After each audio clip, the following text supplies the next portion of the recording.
नमस्कार, मैं हूं आपके साथ अर्जुन खजूरिया और आपका स्वागत है एचडीवी न्यूज पर। इस वक्त की आपको एक बड़ी खबर बता दें जो कि आ रही है जम्मू कश्मीर से।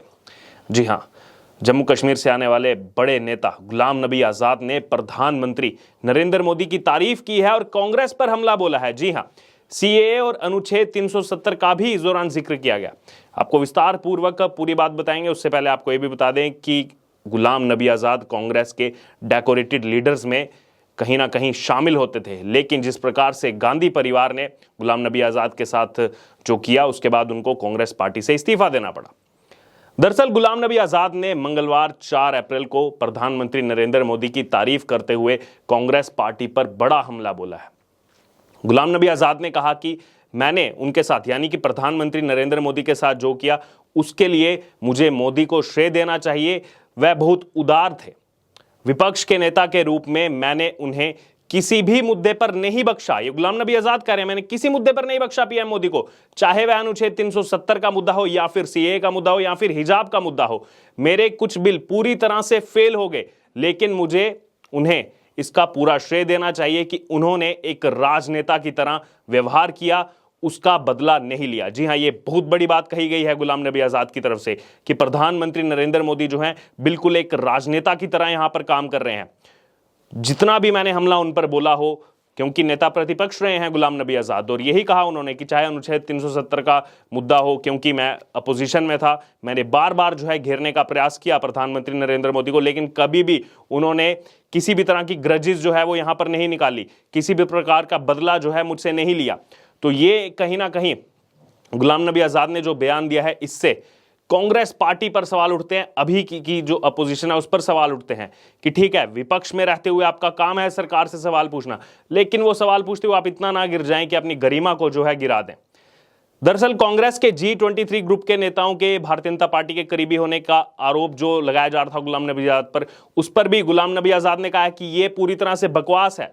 अगर G23 भारतीय जनता पार्टी के प्रवक्ता थे तो उन्हें कांग्रेस ने सांसद क्यों बनाया? यह सवाल उठाया कांग्रेस पार्टी पर। उन्हें सांसद, महासचिव और पदाधिकारी क्यों बनाया गया कांग्रेस पार्टी की तरफ से? आगे उन्होंने कहा कि मैं अकेला हूं जिसने पार्टी बनाई है, बाकी लोग अभी वही हैं। ये दुर्भाग्यपूर्ण है और कहीं ना कहीं ये बचकाना आरोप है कांग्रेस पार्टी की तरफ से। दरअसल आपको बता दें, G23 एक ग्रुप बनाया गया कांग्रेस के तमाम बड़े लीडर जो कहीं ना कहीं गांधी परिवार से इत्तेफाक नहीं रखते थे, उनकी बातों से इत्तेफाक नहीं रखते थे कि पूरा का पूरा जो कांग्रेस पार्टी का इस समय काम चल रहा है वो गांधी परिवार ही देख रहा है, गांधी परिवार के इशारों पर पूरी कांग्रेस पार्टी नाच रही है, उससे कहीं ना कहीं खफा थे। इसलिए ये G23 ये जो लीडर्स थे ये कहीं ना कहीं अलग हुए थे, कांग्रेस पार्टी में ही रहते हुए उनकी विचारधारा से अलग हुए थे, जिसके बाद हमने देखा कि कुछ नेता जो है वो हट गए, चाहे वो कपिल सिब्बल हो जो समाजवादी पार्टी में गए या फिर गुलाम नबी आजाद हो जिन्होंने अपनी अलग पार्टी बनाई। दरअसल जम्मू कश्मीर के पूर्व मुख्यमंत्री गुलाम नबी आजाद ने बीते साल अगस्त में कांग्रेस की प्राथमिक सदस्यता जो थी उससे जो है इस्तीफा दे दिया था और बड़े आरोप जो है यहां पर गांधी परिवार पर लगाए थे। अपने त्याग पत्र में गुलाम नबी आजाद ने राहुल गांधी पर जमकर निशाना साधा था।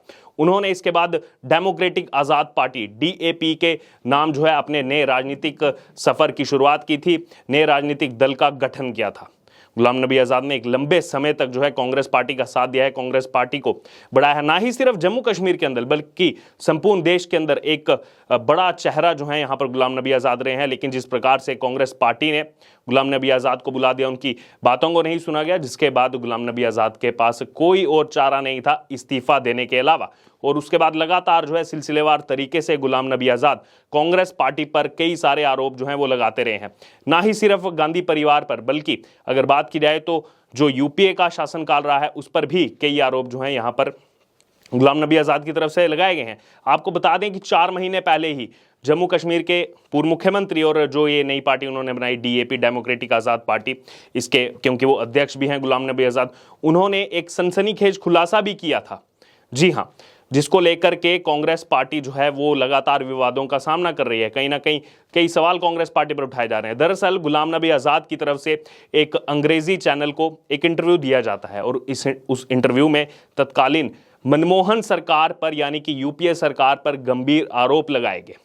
गुलाम नबी आजाद ने न्यूज चैनल से खास बातचीत में बताया था कि कश्मीरी नेताओं के आतंकी रिश्तों की जो जानकारी है वो यहां पर गुलाम नबी आजाद की तरफ से दी गई थी, लेकिन तत्कालीन यूपीए सरकार पूरी तरह से चुप रही, कुछ नहीं किया उस पर। गुलाम नबी आजाद ने कहा था कि जब मैं जम्मू कश्मीर का मुख्यमंत्री था, मुख्यमंत्री जो वो रहे 2005 से 2008 तक, उस समय मैंने कश्मीरी नेताओं के आतंकी रिश्ते को लेकर तत्कालीन प्रधानमंत्री डॉक्टर मनमोहन सिंह और साथ में तत्कालीन उस समय के गृह मंत्री शिवराज पाटिल को एक लेटर लिखकर अवगत कराया था और पूरी जानकारी दी थी कश्मीरी नेताओं के आतंकी लिंक को लेकर के कि किन किन कश्मीरी नेताओं के साथ जो है आतंकवादियों के लिंक थे। मगर उस वक्त की तत्कालीन यूपीए सरकार ने कोई भी कार्रवाई नहीं की। यह है कांग्रेस पार्टी का सच जो गुलाम नबी आजाद ने बताया।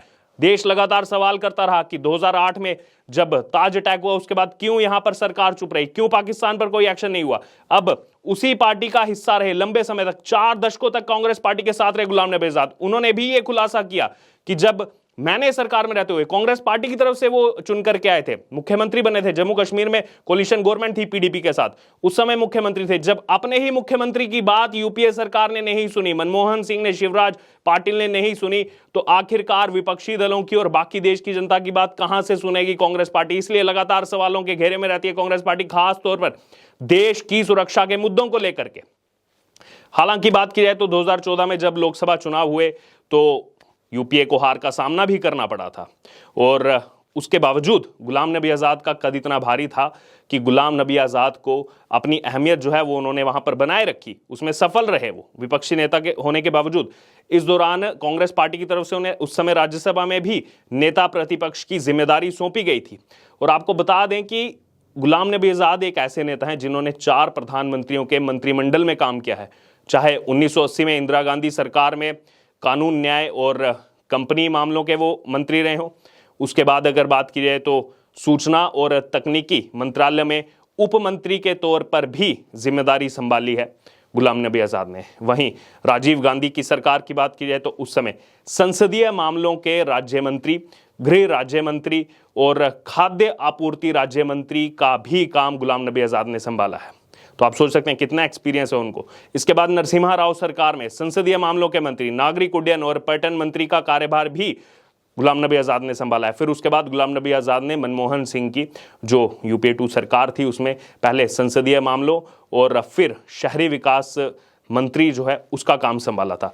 ये मैंने आपको इसलिए बताया, गुलाम नबी आज़ाद की पूरी राजनीतिक जो उनका सफर रहा है इसके बारे में इसलिए बताया कि आपको पता लगे कि कितना ज्यादा इनको एक्सपीरियंस है। इंदिरा गांधी के समय से जो है ये केंद्र में कहीं ना कहीं मंत्री पद जो है इन्होंने संभाले हैं, तो इसलिए इतने एक्सपीरियंस ये पॉलिटिशियन हैं। और अब इनका ये बयान सामने आना कि पीएम मोदी एक अच्छे राजनेता हैं, उन्होंने कभी भी जो है पर्सनल ग्रजेस नहीं निकाली यहाँ पर, जितने भी उन पर आरोप लगाए हो, जितनी भी उनकी खिंचाई की हो, लेकिन कभी भी उन्होंने जो है हमेशा अपने दायरे में रह करके काम किया और कहीं ना कहीं देश को आगे बढ़ाने का काम किया। इससे पहले भी हमने देखा जब राज्यसभा में आखिरी दिन था, रिटायरमेंट जब ले रहे थे गुलाम नबी आज़ाद, उस समय जब प्रधानमंत्री नरेंद्र मोदी बात कर रहे थे, जो भाषण था पीएम नरेंद्र मोदी का, उस समय भावुक हो गए थे गुलाम नबी आज़ाद के बारे में बात करते हुए, क्योंकि जब गुजरात के मुख्यमंत्री नरेंद्र मोदी थे उस समय जम्मू कश्मीर में गुलाम नबी आज़ाद मुख्यमंत्री थे। और उस समय जब आतंकी एक घटना हुई थी उसमें जो गुजरात के पर्यटक थे उनको निशाना बनाया गया था, वो बातचीत का दरअसल पूरा यहाँ पर ब्यौरा रखा गया था राज्यसभा के अंदर और वो सबने देखा कितना वो इमोशनल मूवमेंट था। लेकिन इसी बीच यहाँ पर कांग्रेस पार्टी के लिए बड़ा सवाल, जो कांग्रेस पार्टी लगातार गुलाम नबी आज़ाद पर G23 नेताओं पर आरोप लगा रही है बीजेपी का करीबी होने का, उसका खंडन किया है, उसको बकवास बताया है गुलाम नबी आज़ाद ने। और साथ में ही चाहे सीएए का मुद्दा हो, चाहे अनुच्छेद 370 का मुद्दा हो, उस पे कहीं ना कहीं अब केंद्र सरकार के साथ खड़े दिखाई दे रहे हैं गुलाम नबी आज़ाद। और साथ में ही प्रधानमंत्री नरेंद्र मोदी के लिए जो उन्होंने बात कही है कि बेशक हम जो है पक्ष विपक्ष में हो सकते हैं, लेकिन उसके बावजूद वो एक अच्छे राजनेता हैं, कभी भी उन्होंने जो है बदले की भावना से काम नहीं किया। बहरहाल ये जो भी स्टेटमेंट सामने आई है गुलाम नबी आज़ाद की, इसको लेकर आपका क्या कहना है, आपकी क्या राय है, आप हमारे साथ कमेंट बॉक्स में शेयर कर सकते हैं। और इससे जुड़े तमाम अपडेट के लिए बने रहिए हमारे साथ। धन्यवाद।